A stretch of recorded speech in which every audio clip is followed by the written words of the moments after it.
Evangelho de Marcos, capítulo 6, versículo 16. Diz assim: mas quando Herodes ouviu essas coisas, disse: João, o homem a quem decapitei, ressuscitou dos mortos. Pois o próprio Herodes tinha dado ordens para que prendessem João, o amarrassem e o colocassem na prisão, por causa de Herodias, mulher de Filipe, seu irmão, com a qual se casara. Porquanto João dizia a Herodes: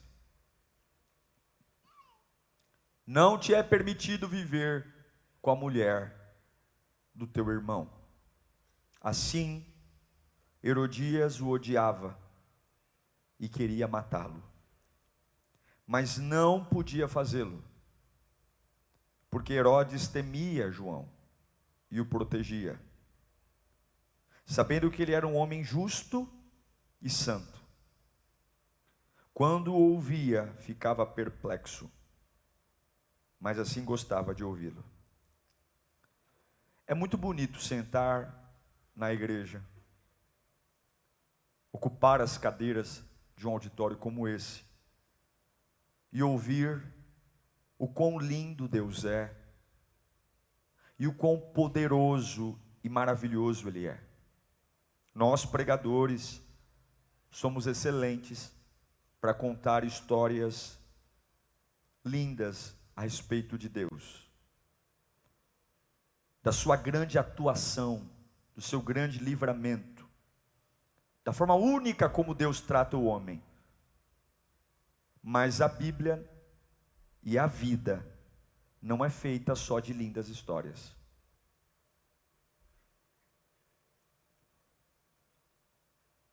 E é sobre isso que a gente vai falar aqui hoje. Nem sempre os finais são bonitos. São mensagens que normalmente nós não gostamos de ouvir. Mas onde está Deus quando os meus finais não são bonitos? Onde está Deus quando o término parece que Ele não livrou, não fez? Curve sua cabeça. Senhor Jesus, esta é a palavra que o Senhor tem para nós nesta manhã. Aviva-nos, ajuda-nos. Queremos receber Tua voz, a voz que embriaga a nossa alma, a voz que me encoraja a prosseguir, a voz que limpa os meus olhos, a voz que me dá combustível, a voz que me abençoa. Fala conosco, Senhor, nesta manhã. Que o meu coração entenda, que a minha alma viva e que minha cabeça possa saber o que o Senhor tem para nós. Em nome de Jesus eu oro. Amém. Sim, a vida não é feita só de lindas histórias. Não é. E acredito que todos nós aqui, mesmo servindo a Deus, buscando, temos alguma história que o final dela não foi revertido. Momentos que a gente ora e parece que Deus não faz absolutamente nada. A gente crê, a gente chora, a gente se derrama. Dores, crises, a gente se rasga. E o céu fica em silêncio. Nada acontece, nada melhora. E muitas vezes o contrário. Parece que a gente ora e as coisas pioram. Mas a grande pergunta é: o que eu devo fazer quando Deus parece estar inativo? Quando parece que eu estou jogando uma conversa no vento? Quando parece que, ao contrário, Ele está longe, distante de mim, incomunicável. A primeira verdade bíblica que você tem que colocar no seu coração, e você não pode esquecer disso nunca na sua vida, nunca, mas nunca mesmo, porque a hora que você esquecer isso, o diabo te engana. A hora que você esquecer isso, o diabo ganha a sua cabeça. Guarda isso no seu coração com toda a tua força. O fato de Deus estar em silêncio não significa que Ele está ausente. Repita comigo: o fato de Deus estar em silêncio não significa que Ele está ausente. Essa é uma verdade que você tem que ter na cabeça. Segunda de manhã, não sinto a glória de Deus, parece que tudo está piorando, mas Ele está aqui em algum lugar. Estou no meio de uma reunião de crise, estou desfavorecido nessa reunião, todos contra mim, eu não tenho nem palavras para dizer, vou sair humilhado dessa reunião. Deus, cadê o Senhor? Eu me preparei, eu orei, e está tudo contra mim, parece que o inferno se levantou e eu não tenho nem defesa, eu não estou sentindo o que Deus está fazendo, eu não estou percebendo, mas Ele está aqui em algum lugar. Você não pode perder a percepção de que Deus, mesmo em silêncio, sempre estará em algum lugar perto de você. Não é porque você não ouve que Ele deixou de ouvir você. Não é porque Ele não está falando que Ele deixou de ouvir o que você fala. Não é porque você não sente a presença dEle que Ele não esteja presente. Aí vamos lá. Por que escolhi o texto de João Batista? João Batista, ele é primo de Jesus Cristo. João Batista foi o homem que preparou o caminho para o ministério de Jesus. Ele anunciava de forma enfática: o Messias está chegando. João Batista tinha discípulos, e ele pregava sobre o Messias, ele discipulava, ele batizava, ele condenava os pecados, ele não tinha papa na língua, ele dizia mesmo o que pensava, não tinha que fazer média com ninguém. João Batista tinha uma personalidade forte, ele se vestia fora do padrão, as roupas dele eram meio estranhas, vestiam-se de couro de camelo, comia gafanhoto e mel silvestre, era um camarada meio estranho. Se estivesse aqui hoje, a gente ia ficar olhando para ele assim, dizendo: ixi, maluco. Ele era meio maluco, porque todo homem meio assim, com a fiação boa, é meio maluco, acredita que Deus pode curar tudo, entende? Pessoas que têm muita conexão com Deus não têm medo do impossível. Pessoas que têm muita conexão com Deus não desanimam facilmente. Hoje não se vestem de pele de carmelo, mas começam a rir na cara do impossível, dizendo: meu Deus pode todas as coisas, e eu não tenho medo de nada. As pessoas comuns odiavam João Batista, porque ele era um tapa na cara da sociedade. Ele era um escândalo. Ele apontava o dedo e dizia: você é raça de víbora, sua cobra. João Batista não tinha muito tato em pregar, ele pregava escandalosamente. E o rei Herodes, rei de Antipas, era casado, e ele se apaixona pela mulher do irmão. Ele é rei, e o rei é rei. O que ele faz? Ele se divorcia, faz o irmão se divorciar e se casa com a mulher do irmão, Herodias. Só que aí a gente tem um primo de Jesus, que é profeta, que não faz média, que não passa pano para ninguém, que é totalmente desapegado a orgulho, posição, que trabalha incansavelmente. E aí João Batista, na lata, aponta o dedo para Herodes e diz: você não pode casar-se com a mulher do seu irmão, isso é errado. João Batista é preso. Sim, aquele camarada que trabalhou incansavelmente para Jesus, ele é preso. Ele mesmo disse: eu não sou digno, Jesus, de desatar sequer as suas sandálias. Não sei se você lembra do batismo de Jesus. Quando Jesus caminha até o Rio Jordão para ser batizado por João Batista, o próprio João diz: eu não sou digno de te batizar. E Jesus diz: não, você vai me batizar para cumprir as profecias, para se cumprir o meu ministério. João Batista, ele é uma arma poderosa, mas você não vê Jesus acompanhando João Batista em momento nenhum. Você não percebe na Bíblia Jesus tentando ajudar João Batista, principalmente depois de que ele é preso. A maior missão de João Batista era preparar o ministério de Jesus. Quando Jesus começa o ministério, João é muito mais famoso que Jesus. João tem discípulos, Jesus não tem discípulos ainda. João já batizava faz tempo, Jesus nem começou ainda o ministério. Mas quando Jesus vem, João não tem ciúmes nenhum, ele é totalmente desapegado, porque ele entende a natureza de quem é Jesus.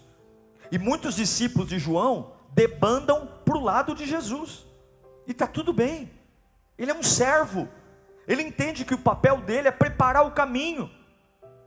E agora João Batista está preso, porque ele fielmente serviu a Jesus. Ele está preso, porque ele pregou o evangelho. Ele está preso, porque ele dedicou a vida dele a uma causa que não era dele, era a causa do primo dele. Sim, hoje eu entendo que Jesus é o Senhor. Sim, hoje eu já sei que ele ressuscitou. Mas coloque-se na posição de João. Jesus ainda não é o grande Messias, ele ainda não se manifestou ministerialmente, ele está começando o ministério dele. Jesus ficou basicamente 30 anos anônimo, morando na casa do Zé com a Maria, filho do carpinteiro, em Nazaré. E João é primo dele, João conhece ele, mas João respeitava. Hoje é muito mais fácil crer em Jesus do que na época de João. E a gente sabe como é difícil o santo de casa fazer milagre, sim ou não? Qualquer um aconselha teu filho, vai você aconselhar, vai dizer que você é careta, vai dizer que você não sabe nada. Qualquer um dá conselho para tua mulher e para o teu marido, vai você que mora junto dar conselho. Porque quando a gente mora junto, a gente conhece as pessoas com muita intimidade. João conhecia Jesus, e ele não tem ego, ele não tem raiva, ele não tem ciúme da posição dele. Ele estende um tapete vermelho dizendo: vai Jesus, faz teu ministério, salva-nos. E ele vai preso. Irmãos, Jesus não fez nada para tirá-lo da prisão.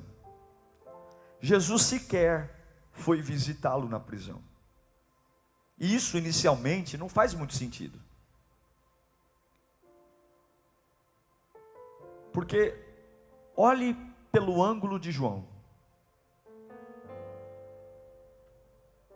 Eu faço o caminho para ele, eu preparo o ministério dele, eu sou a sombra dele, eu não tenho problema em me anular para ele brilhar, eu não tenho problema em ser colocado de lado, mesmo começando primeiro, para o meu primo aparecer. Seria muito razoável ele vir aqui agora, me tirar da prisão. Paulo e Silas não foram resgatados de uma prisão com um terremoto?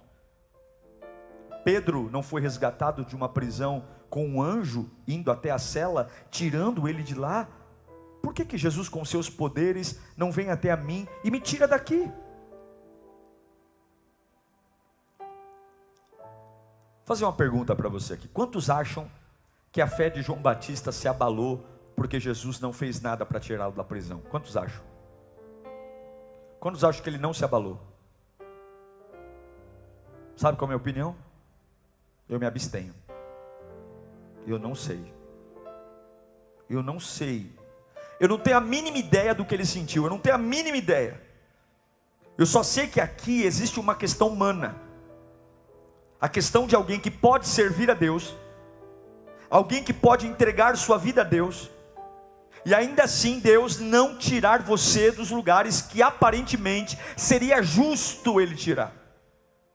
E isso é um choque para nós, é um choque para a nossa vida, porque nesse momento as dúvidas começam a pairar. Será que valeu a pena? Será que foi legal? Será que eu fiz o certo? Será que realmente ele é tudo o que diz? Será?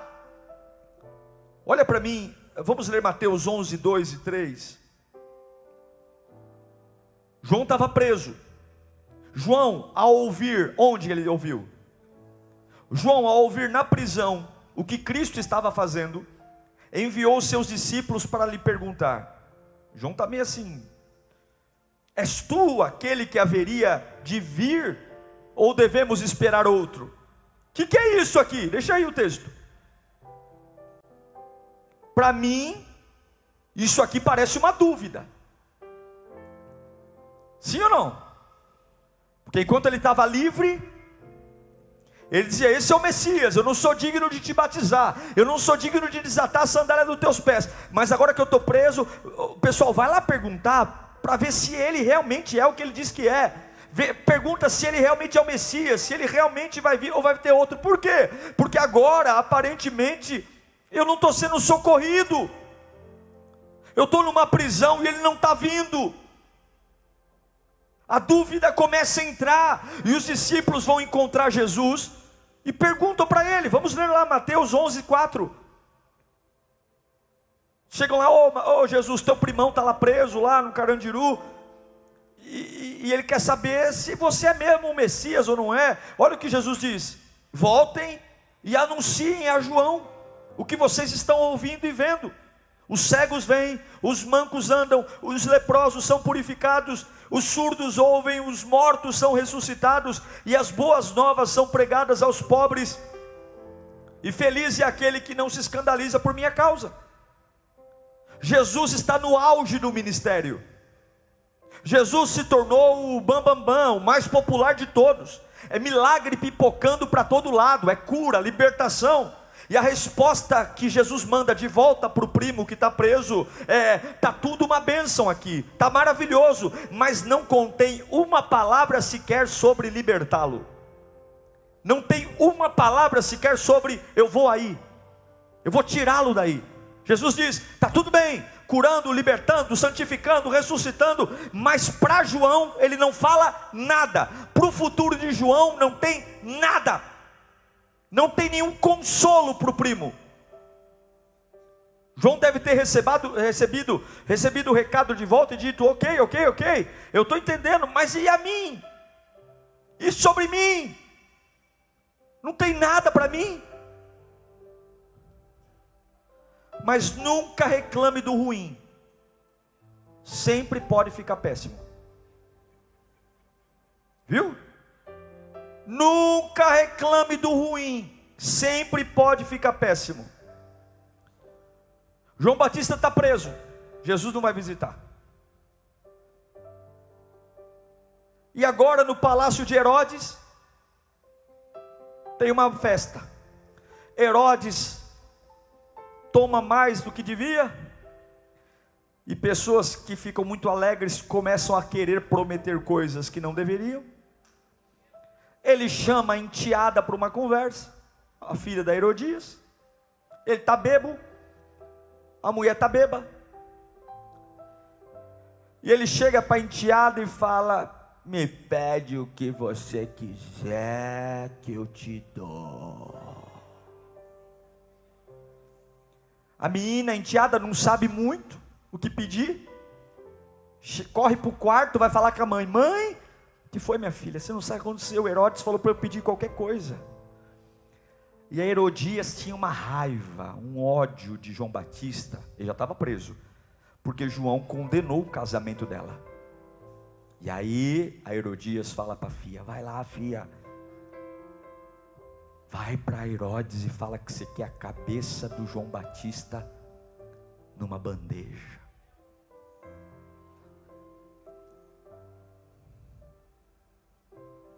Peça a cabeça dele. Há pessoas que são cruéis. Não basta estar preso, tem que estar morto. E eu digo para você que muitas vezes não é nem a ação do diabo, não, é o ser humano mesmo que é ruim. É o ser humano mesmo que é incansável em destruir. O homem já estava preso por causa dela, mas ela não queria só ele preso, ela queria ele morto. Sabe por quê? Porque a verdade ou ela nos liberta, ou ela nos tortura. Como a verdade não a libertou, a verdade que João Batista pregou a machucava. Então eu quero matar esse homem que fala a verdade. É por isso que Jesus, ou você ama, ou você odeia. O morno não fica. O evangelho, ou você se entrega de cabeça e vive ele em águas profundas, ou você logo desvia e você não aguenta estar.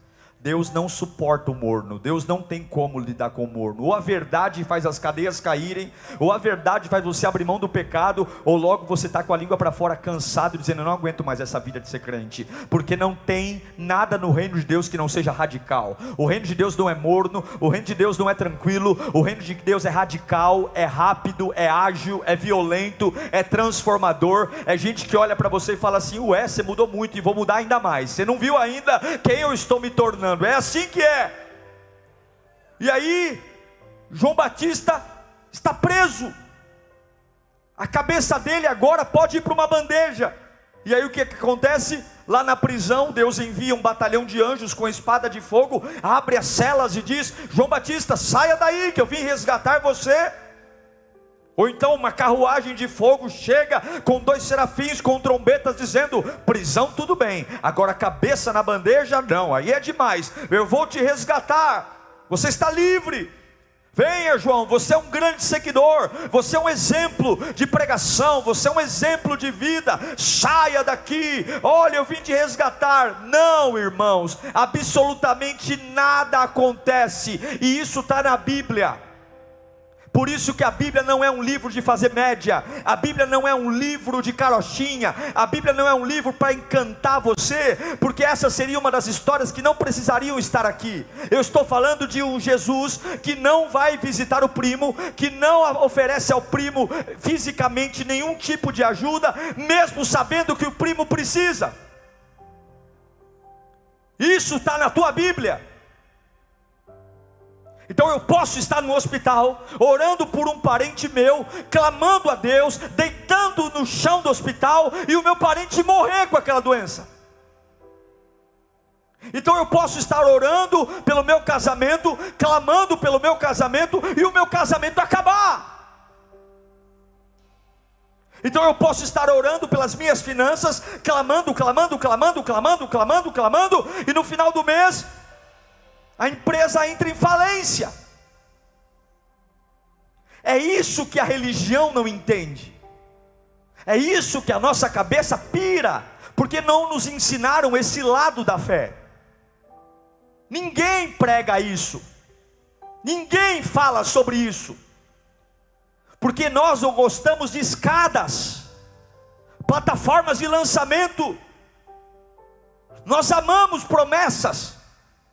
Nós amamos subir, melhores casas, melhores carros, melhores casamentos, melhores namorados, melhores, subir, e na vida de João Batista, não tem subida nenhuma. Mas a pergunta que existe é: o cristianismo existe para fazer a minha vida melhor? O cristianismo existe para fazer a minha vida melhor? Eu quero ler para você. Marcos 6, 22. Vamos ler, é importante. Quando a filha de Herodias entrou e dançou, agradou Herodes e aos convidados, o rei disse à jovem: peça-me qualquer coisa que você quiser, e eu darei.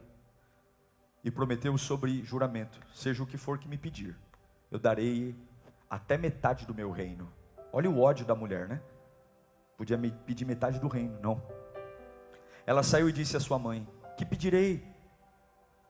Nem pensou: a cabeça de João Batista, respondeu ela. Imediatamente a jovem apressou-se em apresentar-se ao rei com o pedido e disse: desejo que me des agora mesmo a cabeça de João Batista num prato. O rei ficou aflito, mas por causa do seu juramento e dos convidados, não quis negar o pedido à jovem.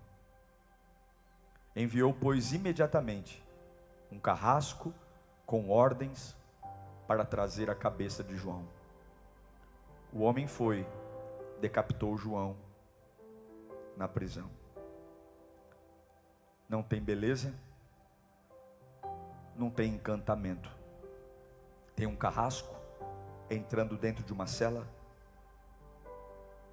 colocando a cabeça de um homem sobre uma pedra, descendo o seu machado e levando a cabeça de um seguidor de Jesus, até um ímpio pagão, para cumprir o capricho de uma mulher odiosa. Eu confesso, irmãos, não é o final mais bonito que eu gostaria que João tivesse.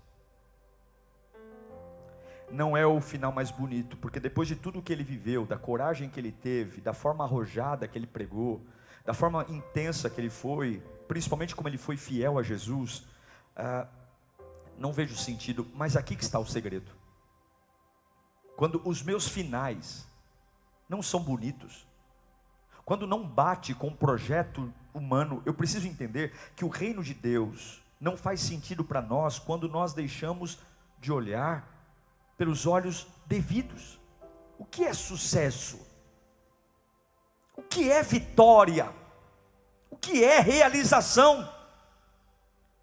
O que eu faço quando Deus está em silêncio? O que eu faço quando parece que nada está acontecendo? O que eu faço quando eu estou preso e as notícias são piores? Já tem um problema numa área e o diabo e a vida não dá trégua.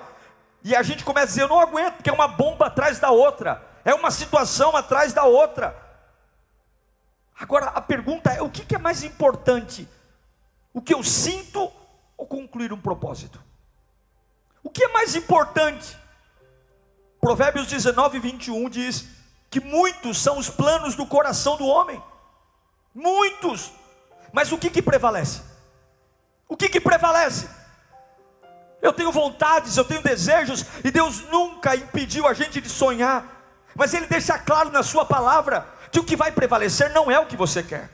E o problema é que quando não acontece o que nós queremos, nós damos o nome de tragédia, nós damos o nome de infidelidade de Deus, nós damos o nome de desprezo de Deus. Mas a Bíblia nunca disse que a tua vida estaria pautada naquilo que você quer. Oh meu Deus do céu, a gente entra na piscina do batismo para morrer. O Evangelho não começa com vida, começa com morte. É uma pessoa consciente que diz, Jesus é o Senhor da minha vida, e eu agora vou viver os sonhos dele, o plano dele, a vontade dele, e ele agora será o meu condutor. Eu entro nessa piscina, eu estou morrendo para a velha vida. É isso é Evangelho. O Evangelho não se vive antes de morrer, não se sobe antes de descer. Mas qual é o problema? Nós passamos pelas águas do batismo, nós viemos à igreja, mas nós temos debaixo do braço a cartilha de que os meus planos, as minhas vontades, elas são as vontades de Deus para mim. E Deus manda eu te dizer hoje, você está em crise existencial, porque você fez do seu plano o meu plano. Mas o meu plano para você nunca foi o seu plano. Se combinar, glória a Deus. Se não combinar, confie no que eu estou fazendo. Escute,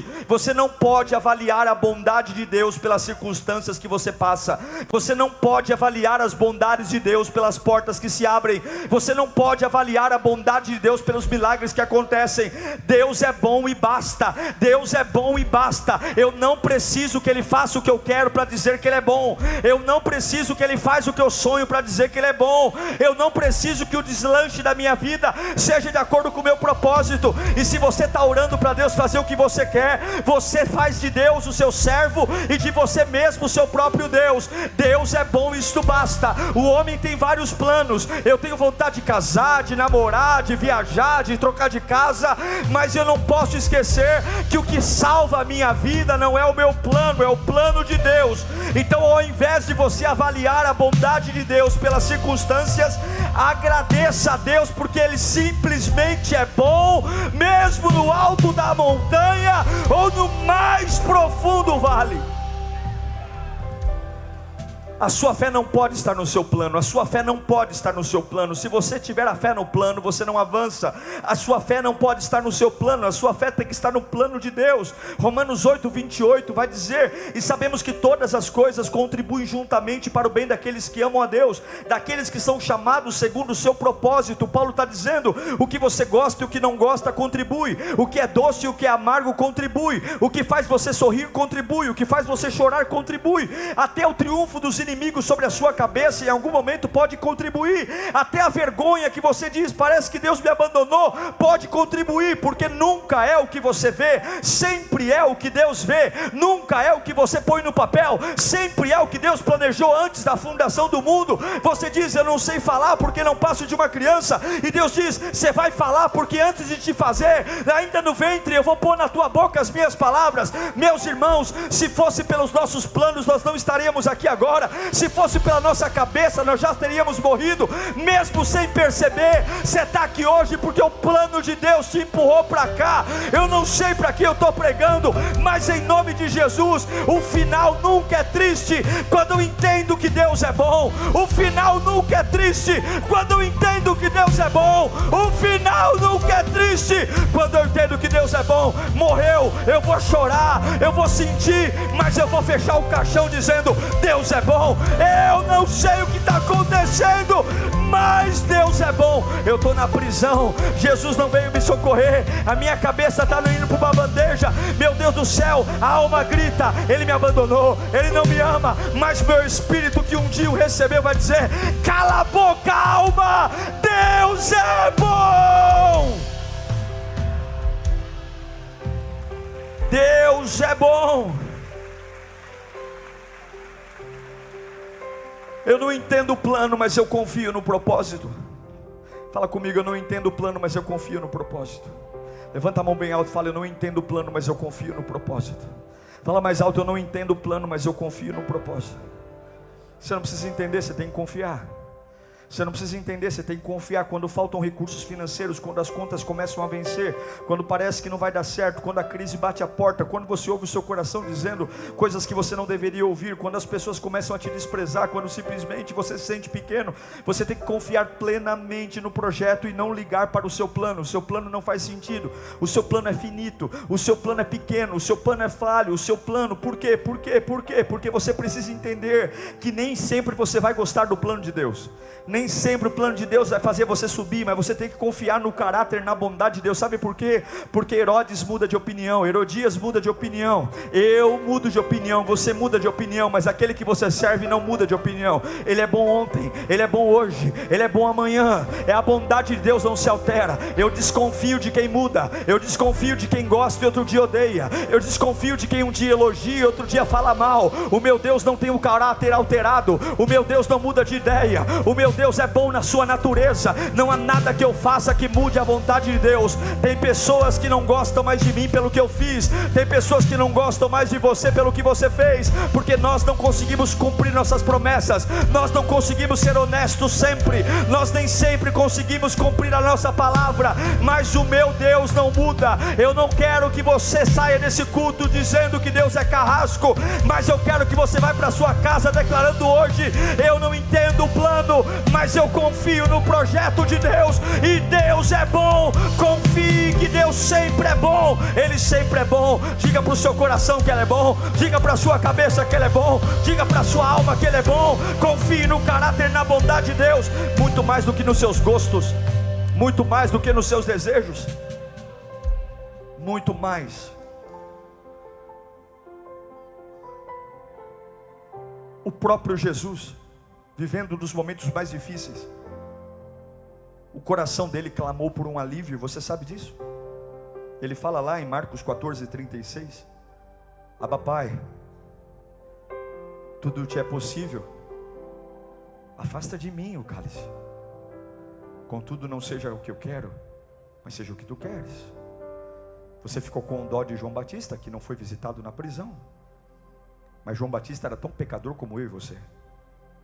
E o próprio Deus, que nunca pecou, que nunca fez mal a ninguém, que agora está numa cruz e diz, Pai, eu não estou gostando do que está acontecendo, eu não estou gostando de como as pessoas que eu vim salvar estão me tratando. Deus, eu não estou gostando desse plano, machuca muito, está doendo demais, eu estou carregando culpas de coisas que eu nunca fiz. Eu estou sentindo o que um estuprador faz, eu estou sentindo o que um pedófilo sente, eu estou sentindo a culpa de um assassinato, sendo que eu nunca fiz mal a ninguém. Se for possível, afasta o cálice, mas que seja feita vontade. Deus, eu não estou gostando do plano, mas eu vou ficar firme no propósito. Não é a minha vontade ser espancado, não é a minha vontade, mas se é a tua vontade que eu seja humilhado, se é a tua vontade que eu passe por isso, se é a tua vontade, Senhor, que seja feita a tua vontade então. E a Bíblia diz em Marcos 15:3, que na hora nona, Jesus exclamou em alta voz: Eloi, Eloi, lama sabachthani. Nunca reclame do ruim, sempre pode ficar pior. Deus meu Deus, por que me abandonaste? Por que há um silêncio sepulcral à minha volta? Por que o Senhor não fala comigo, Pai? Por que o Senhor não olha para mim? Nunca! Isso aconteceu antes. Você está com dó de João Batista? Mas João Batista é tão miserável e pecador como eu e você. Mas agora o Filho de Deus, o próprio Deus, em sua humanidade, está com um conflito enorme, porque pela primeira vez ele vê o Pai distante. O Pai se cala diante da cruz, mas não é porque o Pai odeia o Filho, não é por desprezo, mas sabe por quê? Porque Jesus não precisava nesse momento de um afago, de um carinho, de piedade, de toalha, de água fresca para beber. Jesus precisava cumprir o plano. Jesus tinha que cumprir o plano. Tem hora que você está querendo carinho, você está querendo cafuné, você está querendo abraço, você está querendo colinho, e Deus fala: eu não vou falar com você, porque clamas a mim, diga ao povo que marche. Você vai ser abençoado quando você cumprir o plano, quando você passar na prova. Eu não vou aliviar para você, porque eu tenho pressa que você cumpra o chamado. Deus Pai está em silêncio porque não tem o que falar com você, meu filho. Você tem que morrer. Eu não tenho que falar nada para você. Você tem que morrer,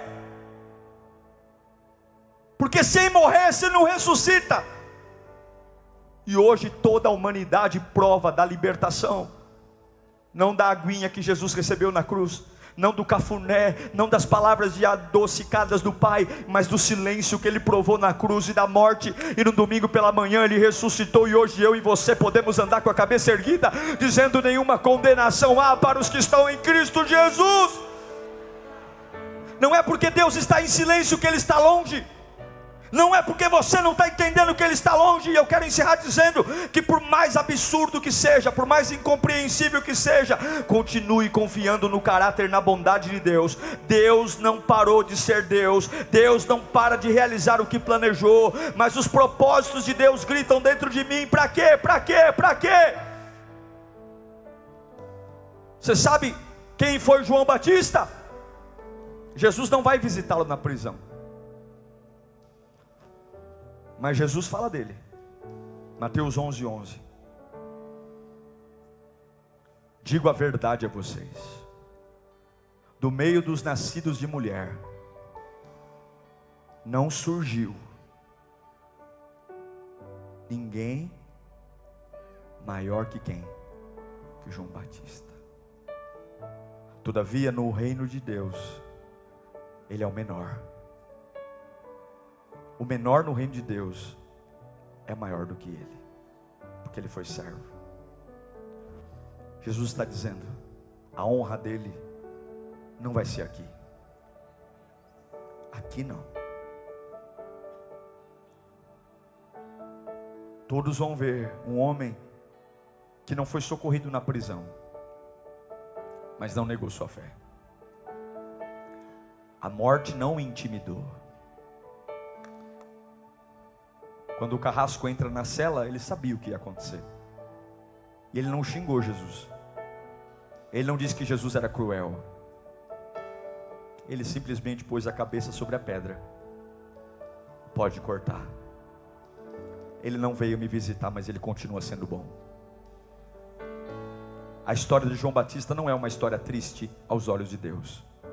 É uma história triste para nós, que estamos acostumados a foguetes, aviões. Comece a olhar sua vida pela perspectiva de Deus. E você vai perceber o porquê que Ele chama você de mais do que vencedor. Deus está tão perto quanto o ar que você respira. Deus está tão perto quanto esse irmão sentado ao seu lado. Deus está tão perto. E Ele apenas diz: você não precisa gostar, você só precisa confiar. Você não precisa gostar do que eu estou fazendo, você só precisa confiar no que eu estou fazendo. Aleluia. Você não precisa gostar do jeito que eu estou lidando na tua casa, você só precisa confiar que eu estou lá na tua casa. Você não precisa gostar do jeito que eu estou lidando na tua empresa, você só precisa confiar que eu estou lá dentro da tua empresa. Você não precisa gostar do jeito que eu estou tratando a tua saúde, só confia em mim. Eu não preciso gostar, eu preciso confiar. Eu vou acordar confiando, eu vou adorar confiando, eu vou dar glória a Deus confiando. Meu Deus do céu, está todo mundo dizendo tadinho, tadinho nada, tadinho você. Eu tenho Deus, mas você está na cruz, eu não sou tadinho não. Ele tem plano, eu sou mais que vencedor. Mas a tua cabeça vai ser cortada. O coitado, ele vai para a igreja, olha o que aconteceu. Eu não ando por vista, eu ando pela fé. Eu não preciso gostar, eu preciso confiar. Eu confio, eu confio, eu confio. Minha mãe muda, minha esposa muda, minha filha muda, eu mudo, meu pai muda, meus amigos mudam, os voluntários mudam, pastores mudam, padres mudam, amigos mudam. O meu Deus não muda. Ele é o mesmo, o caráter dele, a bondade dele se manifesta. Ele é o mesmo, ele é bom. E eu não vou rebaixar o meu Deus à minha situação, eu não vou rebaixar meu Deus aos meus problemas. Ele é fiel, ele é fiel. Eu não preciso gostar, eu preciso confiar. Oh! Então eu termino esse sermão te perguntando: onde Deus está nos seus finais tristes? No mesmo lugar onde sempre esteve, amando você, cuidando de você, tendo o melhor plano que você poderia ter, e garantindo que o teu final não é final de vergonha, é um final de honra. Nenhum de nós aqui é maior que João Batista. Nenhum homem nascido de mulher é maior que João Batista. Nenhum homem nascido de mulher é maior que João Batista. Você lembra de Abraão? João Batista é maior do que ele. Você lembra de Moisés? João Batista é maior do que ele. Você lembra do apóstolo Paulo? João Batista é maior do que ele. Qualquer pessoa, João Batista é maior do que ele. E quando nós chegarmos no céu, haverá um galardão especial para João Batista. E se você não for honrado nesta terra, Deus te honrará no céu. Só sei de uma coisa: a bondade, a misericórdia e a justiça de Deus nunca faltarão a você. Deus é bom e acabou. Feche os seus olhos. Fala comigo: eu não preciso gostar, eu preciso confiar. Uma igreja que gosta é imatura. Uma igreja que confia é madura. Uma igreja que gosta vive de evento. Uma igreja que gosta vive atrás de pregador de promessa. Uma igreja que gosta vive atrás de notícia boa. Uma igreja que confia apenas caminha adorando. Se eu estiver no vale da sombra da morte, está tudo bem, Ele está comigo. Se eu estiver numa guerra, 1000 cairão ao meu lado, 10.000 à minha direita, eu não vou ser atingido. O Senhor é meu pastor, nada me faltará. Eu não preciso de dinheiro, eu preciso de Jesus. Eu preciso de Jesus. Ele não muda. Vai falando para você mesmo: eu não preciso gostar, eu preciso confiar. Vai falando para os seus medos: eu não preciso gostar, eu preciso confiar. Vai falando para a sua incredulidade: eu não preciso gostar, eu preciso confiar. Se você puder falando, dando glória ao nome de Jesus, Deus vai falar com você agora de forma pessoal. Deus vai falar com você agora de forma específica. Deus vai falar com você agora de forma específica. O Espírito Santo vai se apoderar de você agora. Você vai sentir uma confiança que há anos você não sentia. Você vai sentir uma paz tão grande. Deixa Herodias tramar, deixa Herodias tramar, deixa Herodias tramar, não tem problema não, Deus tem controle, fica tranquilo. Mas o carrasco chegou, fica tranquilo, mas piorou, fica de boa. Deus tem planos para você. Tem hora que Deus não vai falar nada porque não tem nada a ser dito. Tem hora que Deus não vai falar nada porque não tem nada para ser falado. Você só tem que continuar. Você quer conversar quando você tem que continuar. Você quer bater papo, Deus não tem papo para bater com você. Vai andando, filho. Eu não tenho nada para te dizer, continua. Eu já te disse que cuidaria de ti. Eu já te disse que sustentaria você. Eu já te disse que proveria o recurso. Não tenho nada para te falar, anda. não tenho nada. Quem faz isso são os homens que manipulam, os homens que mentem, os homens que não cumprem suas palavras. Eu sou Deus, e eu não volto atrás daquilo que te disse. Não tenho nada a te dizer, não tenho nada para te falar. Anda, anda, anda, anda, anda, anda, anda, anda, anda. Segunda, anda. Terça, anda. Deu certo, anda. Deu errado, anda. A porta fechou, anda. O exame piorou, anda. Não abandonaram você, anda. Abraçaram você, anda. Deu errado, anda, anda, anda, anda. Estou sentindo raiva, anda. Estou sentindo felicidade, anda. Estou sentindo vontade de morrer, anda. Anda, não tenho nada para te dizer, só anda. Anda, porque eu sei o que vou fazer com você. Vai dando glória em nome de Jesus, até tua alma entender. Vai dando glória, fecha os olhos. Vai dando glória, glória, glória, até a tua alma entender que está tudo bem. Vai dando glória, vai sossegando tua alma. Vai sossegando tua alma. Vai sossegando tua alma. Essa história é triste para você, para Deus não. Essa história pode ser triste para as pessoas, para Deus não. Para Deus não.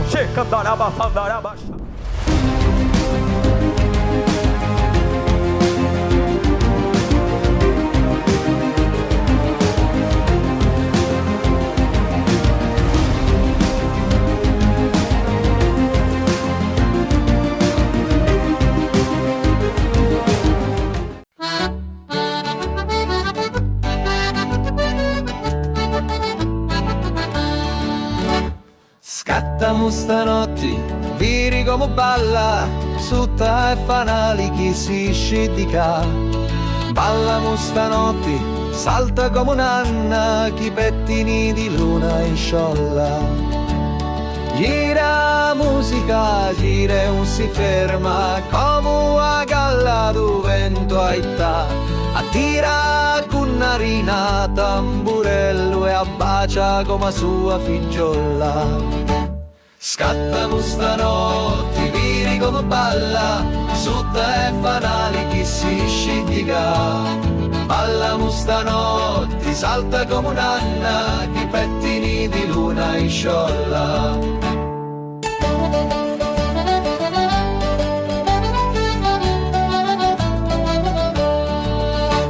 Sinni e Tunu, i voti si danno, Tuna poco gli bevutia. Sindaff e Tunu, i cappotti russi e si ricordano da notte buona. Scattamo stanotte, vini come balla, sutta e fanali chi si scidica. Ballamo stanotte, salta come un'anna, chi pettini di luna in sciolla.